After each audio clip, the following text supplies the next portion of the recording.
अस्सलाम कैसे हैं वालेकुम। आप सब? आई होप कि सब ठीक होंगे, खैरियत से होंगे। तो चलें जी, आज का व्लॉग जल्दी से स्टार्ट करते हैं। मेरा व्लॉग आज स्टार्ट हो रहा है मॉर्निंग रूटीन से। बहुत बिजी मेरी भाग दौड़ लगी हुई थी इस टाइम। बच्चों को नाश्ता देना था, लंच रेडी करना था, हस्बैंड का नाश्ता। अपना तो भूल ही जाता है ना इन सब में। बस खैर जो भी है, जल्दी जल्दी मैं बस लगी हुई थी। यहाँ एक तरफ मैंने रखी थी चाय, दूसरी तरफ बन रहे थे जी फ्रेंच टोस्ट। बच्चों को लंच में कुछ पसंद आ जाए ना तो बस हम खुश हो जाते हैं। बड़ी मुश्किल से ये काम पूरा करना होता है। खैर आज सोचा फ्रेंच टोस्ट दे दूँ, अल्लाह करे कि ये पसंद आ जाए।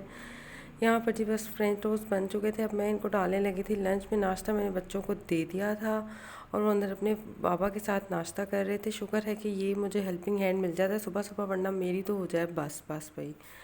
खैर यहाँ पर जी मैं चीज़ें भी साथ साथ समेट रही थी ताकि सफाई भी कर सकूँ, क्योंकि ये भी काम बाद में हमने ही करना है ना, और तो किसी ने हमारी आगे हेल्प करनी नहीं।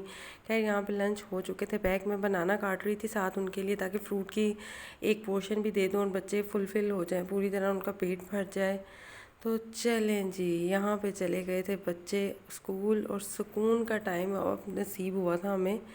तो मैंने सोचा एक गिलास पानी ही पी लिया जाए, क्योंकि ये भी हमें बच्चों के जाने के बाद ही मिलना होता है। उस वक्त तो कुछ भी नहीं हो रहा होता है ना।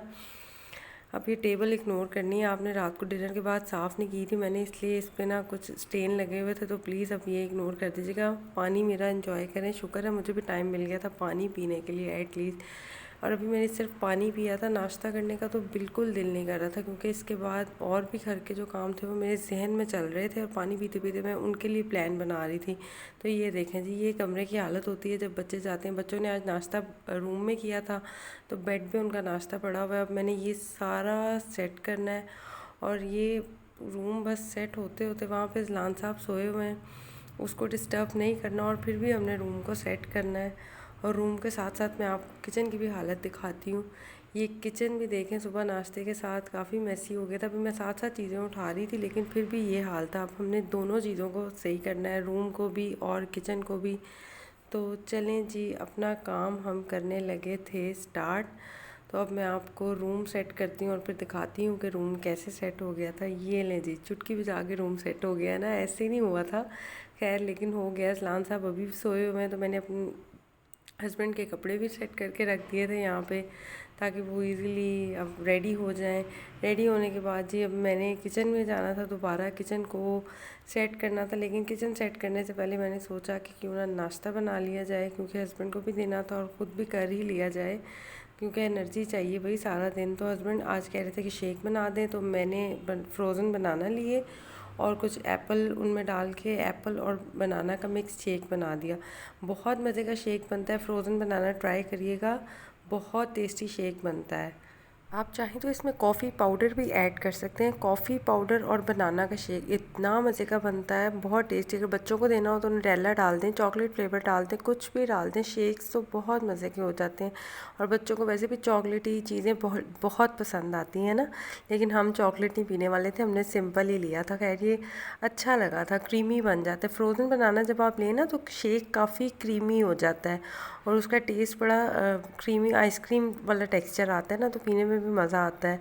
चलिए जी, यहाँ तैयार हो गया था शेक और मैं देने लगी थी नाश्ता। और नाश्ते के बाद मैंने करना था किचन को साफ़, और किचन साफ़ करने के बाद मैंने करने थे कपड़े इस्त्री आज, क्योंकि मैंने सोचा हुआ था ये किचन तो साफ़ सुथरा हो गया था। ये आप क्लिप देख लें। इसके बाद जी मेरा काम वाकई शुरू होने वाला था, क्योंकि काफ़ी दिनों से कपड़े इस्त्री करना पेंडिंग। मैंने आपको बताया था ना, मुझे बिल्कुल नहीं पसंद ये काम, लेकिन आज मैंने सोचा चले हिम्मत करके ना कर ही लेते हैं, क्योंकि ये भी काम करना ही है। तो यहाँ पर जी बस मैं अब कपड़े इस्त्री स्टार्ट ही किए हैं, तो अजलान साहब उठ गया। अभी सिर्फ 2 सूट प्रेस किए थे, और अजलान साहब की उठने की आवाज़ें आ गई, तो बस उसका नाश्ता बनाया। उसको आज मैंने नाश्ते में अंडा बना दिया, साथ रोटी बना दी, ताकि वो अच्छी तरह पेट भर के खा ले, क्योंकि काफ़ी देर से उठा था, रात का डिनर किया हुआ था।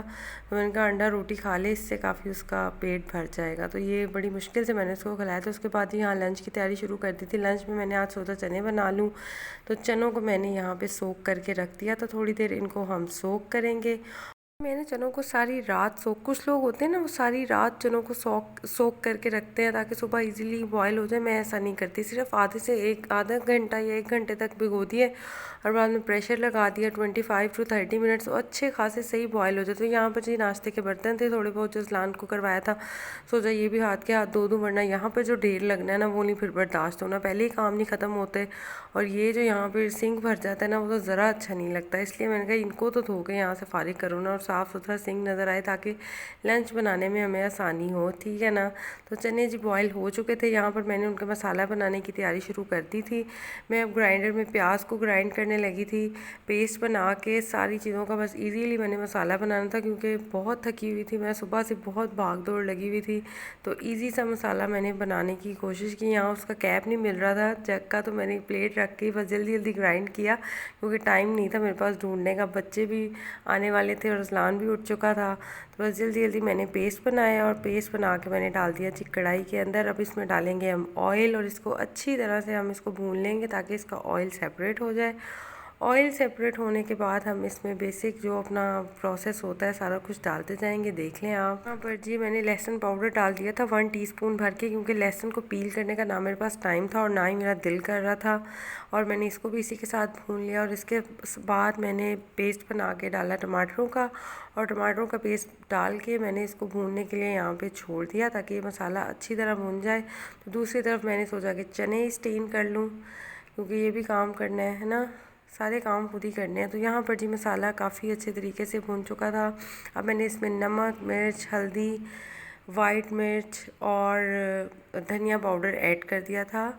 आप अपने टेस्ट के मुताबिक सारे मसालों की क्वांटिटी को मैनेज कर सकते हैं। मैं यहाँ हाफ़ के जी चने बना रही थी, उसके अकॉर्डिंग मैंने सारे मसाले ऐड कर दिए थे। ये देखें जी मसाला अच्छी तरह भून चुका है, बस ऑयल ऊपर आ गया। अब मैं इसमें बॉयल चने डाल के, पानी डाल के इनको दम दे दूँगी और खाना अपने ध्यान पकता रहेगा। शुक्र है ये काम भी हो गया था और मेरी बहुत बिज़ी मॉर्निंग ख़त्म होने वाली थी। जब लंच बन जाता है ना तो बस सुकून आ जाता है, बस है ना, सारे काम हो जाते हैं। लेकिन इसके बाद बच्चे आ जाते हैं और बच्चों के साथ एक नई रूटीन शुरू हो जाती है, वो कौन सा हमें बैठने देते हैं। लेकिन फिर भी खैर यहाँ पे मैंने इनको दम दे दिया था। और यहाँ पर जी कुछ वेजिटेबल्स मैं लाई थी शायद सैलड के लिए, सोचा उनको वॉश कर लूँ। अच्छा यहाँ पे ना मैंने बेकिंग सोडा ऐड किया खीरों को वॉश करने के लिए, क्योंकि ये अच्छी तरह वॉश हो जाते हैं। बेकिंग सोडा से सारे जम्स उतर जाते हैं। मैंने पानी में इनको थोड़ी देर सोक कर दिया, फिर पानी को स्टेन करके नया पानी डाला ताकि बेकिंग सोडा के जो ऊपर पार्टिकल्स हैं ना वो सारे उतर जाएँ और खीरे हमारे साफ़ सुथरे हो जाएँ और हम इनको एंजॉय कर सकें, ठीक है ना। इसके बाद जी बस ये खीरे किए, दूसरी तरफ खाना भी रेडी हो गया था। खाना बस इसके ऊपर लास्ट में ना मैंने थोड़ी सी ब्लैक पेपर डाल के ना 2 मिनट दम दे दिया था ताकि वो अच्छा सा फ्लेवर एनहेंस हो जाए, और बस ये रेडी था। तो चलें जी, मुझे भी दें इजाज़त ताकि हम लंच कर सकें और एंजॉय कर सकें। अल्लाह हाफिज़, thank you so much for watching.